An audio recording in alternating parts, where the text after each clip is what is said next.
ফিরোজ ভাই কেঙ্কা আছেন বারে? ভালো খবরই দিবির চাইছিলাম, বুঝছো, কিন্তু দিবির পেলাম না। কে ভাই কি আছে ভাই কোন তো না শুনি তো।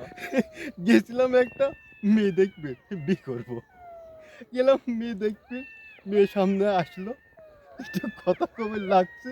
এখন দেখি ভাই মেয়ের সামনে দুটি দাঁত নাই, বিয়ে আর আমার করা হলো না। আরে ভাই দারুণ কথা কছেন, আমার কথা না শুনেন ভাই। আমি গেছি বিয়ে দেখতে, মিয়া এক বিয়ে করমু। তে মিয়া এমন সাজা সাজিছে বুঝলেন। তে এখন আমি করছি যে ওই আমাকে চা দিবে তো, তা আমি বলছি তাহলে একটা চা নিয়ে আসো তো। তে নিয়ে আসবার লাগে, তা আমি বলছি তাহলে না পানি দাও।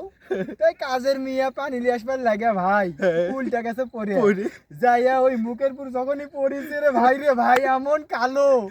আমি তো কোনো মতো খালি বাইরে আসলে বাঁচি ভাই। তাহলে বাদ দাও, বিয়ে এবছর আর করা যাবে না না। ভাই আর বিয়ে করবই না ভাই, বাদ দেন থন।